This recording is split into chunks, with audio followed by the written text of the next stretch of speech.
the last talk is from Matti Koivisto from DTU also, and it's application of microscale wind and detailed wind power plant data in large-scale wind generation simulations. So Matti, to introduce him, is working as a researcher at DTU, Department of Wind Energy, and he focuses on modeling large-scale wind and solar generation and the impact on power energy systems. He's also experienced in electricity consumption modeling. He has a Doctor of Science and Master of Science degrees from Aalto University, School of Electrical Engineering in Finland, from 2016 and 2010 respectively. So Matti, the floor is yours for your presentation. Thank you very much, Pierre. I hope you can hear me. Let me also put on the video and then I will... We can hear you, we can see you. Okay, so then also let's... Okay, so I'm gonna give a presentation which is slightly different from the others we have heard today, because it's about sort of a long-term large-scale simulations of wind power, not, for example, day-ahead forecasting, but we also use some forecasting methods here. So I'm gonna first motivate a little bit, and especially maybe say what is a little bit different angle in this paper compared to the others we have heard in this session. Discuss the methodology, so results, both validation and future scenario work, and then some conclusions. Okay, so what do we mean here by long-term and large-scale simulations? Is that when we look at large scale, we mean let's say North Europe or whole of Europe. And when we talk about the long-term, we usually simulate something like 30 or 35 years of generation patterns.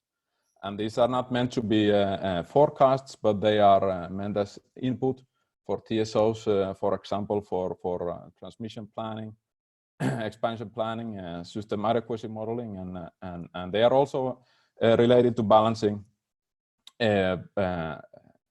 topics. And some important aspects is, of course, the wind generation is weather dependent. We have both temporal and spatial effects. That when we simulate, we need to be able to represent this correlation space and time. And of course all the statistical characteristics of wind power, and maybe a little bit also why do we simulate? Why won't we just use measured generation data? Is because usually you want to have long time series to make sure the transmission planning really is based on covering all kind of weather events, and also so that we can simulate future. So I will quickly also present how we apply this modeling in future scenario. So it is based on the reanalysis approach. So we have tens of years of hourly weather data. Here it is based on dynamically downscaled weather data. So on top of the reanalysis, there is a WRF model is utilized to get a grid of data on a 10 by 10 kilometer grid, as you can see here an example for Denmark, and it covers all of Europe. So that's the weather data. It includes wind speed, wind direction, and also other weather parameters, also irradiance for solar PV uses. And then we have the technical wind power plant data. So we have about 16,000 wind power plants known where they are in Europe, and we have all the technical parameters for those plants. So of course, those need to be combined to provide the generation time series. And in the paper, you can read more about the method, but I'm going to go through here some of the additional things compared to our past work, what have been added. So all the simulations are based on mesoscale data. So that is the time series on an hourly basis on this grid that was shown before. But we know that that's a relatively coarse data because it's 10 by 10 kilometer. So we connect it to the global wind atlas data that is very high resolution. It's every 250 meters. You have a new data point. However, global wind atlas is not the time series. And because we want to simulate time series, we cannot take it from global wind atlas directly. So we combine this. And here a relatively simple comparison is done. So we just take the mean wind speeds from global wind atlas and force the mesoscale mean wind speed to be the same to global wind atlas. There has been some other approaches where you use probability integral transformation to force the entire wind speed distribution. However, we didn't take that approach because global wind atlas also has a lot of assumptions. It actually forces a variable distribution. So we didn't want to force a variable distribution. So here we took the simple approach of forcing the mean wind speeds on global wind atlas. Also on the right, you can see that there's this squares, which is like represents a wind power plant with some megawatts. And you can see that actually in most cases, it includes multiple global wind atlas points. So we don't want to take a singular point to represent the wind speed for that power plant, but we take all the points that fall into that square. And here we just take an average of those points to represent the global wind atlas. So we have now the global wind atlas mean wind speed for all of the 16,000 points in Europe. We know the mean wind speed from there. Then we have the mesoscale mean wind speed, and then we simply make a scaling factor to say how much should we scale the mesoscale wind speeds to have a better representation of the microscale effects. And here you can see that it's around 1. It's actually a little bit lower than 1. There's a lot of geographical variation. Yeah, and in the paper you have more info on this, but it's important that there's slight downscaling additional when you consider the microscale information. So we end up with a little bit lower wind speeds on average compared to the mesoscale data. And so that is one part. So we combine the mesoscale and the global wind atlas data. This has been done previously in literature, as is in the literature review in the paper. However, here we use a little bit different mesoscale data, and also we use a newer version of global wind atlas. Then the other thing we do is we estimate the missing wind power plant parameters. We have these around 16,000 power plants for Europe, but they don't have all the data. So actually, often we don't know the hub heights. We know usually the installation locations and how many megawatts, but we don't always know the hub height, or actually quite often don't know the hub height. And also we often, or sometimes don't know the turbine type. And of course, those are both needed for our simulations because we simulate every wind power plant. And so we want to have the full data. So then we use here random forest. I mean, honestly, we chose it because it's relatively simple. We just had a related master thesis where it was compared to just linear regression, and it outperformed the linear regression, but we didn't try neural networks or something like that. It can be considered in future research. But we trained the random forest in different cases, so it's both used to estimate the hub height in a regression form, and also to estimate the missing turbine type in a sort of group data. And there is one example. So we looked what are the the important predictors. Here is one example on the right, where you can see that if we don't know for the power plant the hub height, then we can see that the rotor diameter, if we know that, is a good estimate for the hub height, which makes sense because they are both related to the physical size of the turbines. However, we also see that country has an effect and the global wind atlas value. So this means the mean wind speed has an effect. And this also is more or less as expected that in different countries, you have a little bit different hub heights, maybe due to restrictions on how high they can be. And also maybe in lower wind speeds, let's say in southern Germany, even with the same type of turbine, you would install it a little bit higher because wind speeds are a little bit lower. And similar models were built to estimate in each case the hub height and the turbine type. So then we have a full data set. We have the 16,000 wind power plants with all this technical data either directly from a database or which is from a third party, or estimated with random forest. And then for the model validation, so on the right you can see the countries which were assessed. We know from other sources, external sources, we know installed gigawatts in these countries. We know the annual terawatt hours, and we also there's a nice collection of openly available power system data. So we know historical hourly time series on an aggregated level, and then we compare this what I call a full model, where is included those things which I just explained. And then we have a baseline simulation model where we don't downscale based on global wind atlas, and we use a very simple imputation method, mean values, most likely values for the missing data. And we tested for 2015, where we have the hourly data available. So yeah, of course, in the paper you will have more time to read on the details. But on average, so the capacity factor, so basically just the mean standardized value, is we get much better with the full model. It tends to be lower, the capacity factor, mostly because the wind speeds are scaled down a little bit.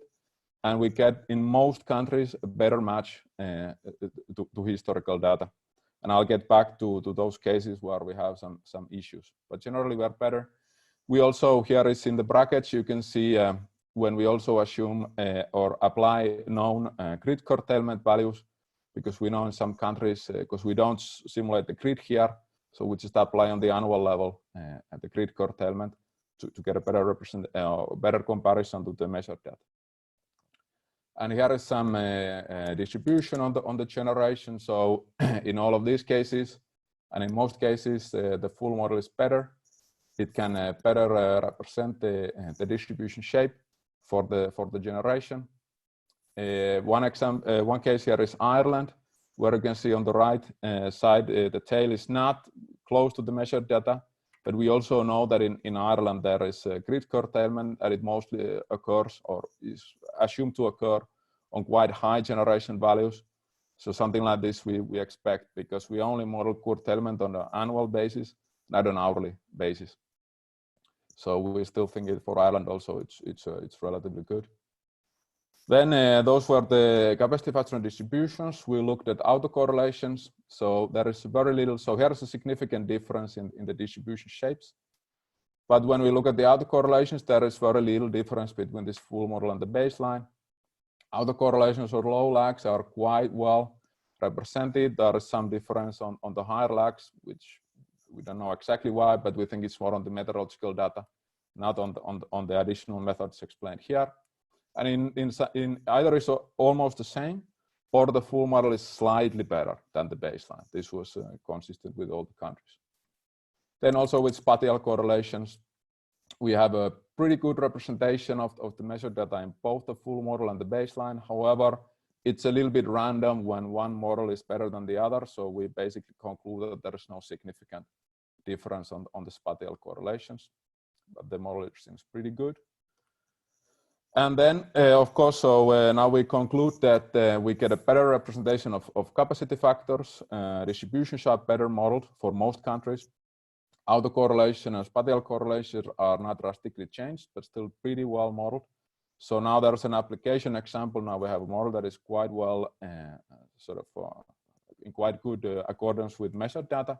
So then we run one example case where we actually, because of course in the modeling we use the known wind power plants, but here we change, so we just take the same locations, but we increase the hub height, and then we also change the turbine type to assess what about, for example, if we would have a repowering of existing plants, what kind of capacity factors could we expect in the future? And here it's not tested the suitability of the plant for every location, but all the way we see significantly increased capacity factors, so good repowering possibilities, especially on the countries which have older installations. Of course, here we assume that high hub height turbines can be installed, but anyway, higher capacity factors all across. And then a quick discussion on some of the issues on the countries which actually the full model did worse. So both in Sweden and Spain, the capacity factor was slightly poorer. And this is, we see that we have a lot of missing gigawatt in the database. So we don't cover all the gigawatt compared to measured data, because even though we fix hub height and turbine type, if we don't know the latitude or longitude, if we don't know when it was commissioned, we don't have it in the model. So in these countries, we have a significant amount of missing gigawatts. So that could be a reason for these countries. We are looking at that. However, here for Portugal, unfortunately, it was a mismatch compared to measured data, and we couldn't find a clear reason why it was wrong. So that is something we are looking at, what could be causing the error there. And on conclusion, so we combined the mesoscale and microscale wind speed data. We had we estimated the missing technical wind power plant data using random forest, and we created this comparison of models, and it showed better for annual capacity factors and also for the generation distributions. Spatiotemporal dependencies are quite similar in both models, but still overall we felt that we think that the full model is better. And then we tested on the future scenario to show that there's significant increase in capacity factors with modern turbines and high hub heights. Okay, thank you. Thank you very much, Matti. Thanks for again also for the timekeeping and the quality of the presentation. I'm checking the Q&A. There didn't seem to be many questions during the time of the presentation. Maybe they will add the questions now. So I will start with my questions, and then we'll see if there's some others coming out. You went a bit quick with the validation where you showed the densities, right? You compare your baseline and the model. If you can go back to this slide, maybe. Is it this one? I forgot the slide number. Can you see my Yes, this screen? one. Okay. Yeah, we can see everything actually. We can see your whole desktop. Okay, but it's fine. Shouldn't be anything. Yeah, no. So no, it's just that. So this validation, you didn't say it's in sample, right? You use all your data there. So this is a simulation. So it is based on the weather data. So we have 35 years of weather data. Here we take the 2015. So it's driven by the simulated weather data from this WRF model. And then we have the measured generation. But this measured generation is not used in any stage in the model. Okay, good. Okay, so it's just that you didn't clarify these aspects. Okay, so I just wanted to be sure. All right. Then I had another question, which is about autocorrelation. I know a lot of us use that as a way to check, you know, does there seem to be similar kind of time series. But from the moment you show here that the processes are not Gaussian, how informative is that really, that the autocorrelation functions seem to be similar? Because there could be so many other effects, you know, if it's not stationary, non-Gaussian, it's very difficult to compare. It is absolutely both. So we usually we look at the distribution and the autocorrelations, the spatial correlations, and if all of those are pretty good, of course there still might be something. For example, the diurnal pattern, for example, could still be wrong. But usually, at least we say if all of those are good, it seems pretty good. But we also usually compare, but I didn't put it here, we also compare the ramp rate distributions. So we can take the first difference or maybe a difference of 24 hours and look at those ramp rate distributions. I am also open for other suggestions. This is our usual pattern for checking things. But for instance, with correlation, there are more general way to look at dependencies in time that would be distribution free. So if it's just based on ranking, for instance. Rank we have also used. I mean, there we can discuss it. Yes. Okay. This is linear, it's but just we that use when we do Ellmann this as well. verification. Yes. Okay, good. It's just that if we only show that, I agree it's a minimum validation step, but somehow there could still be spurious effects that are hidden and we don't see by just comparing autocorrelation functions. So it's fine if you thought of it, and maybe you already discussed that in the paper. It's just I haven't seen it. So okay. There doesn't seem to be other questions. Maybe we are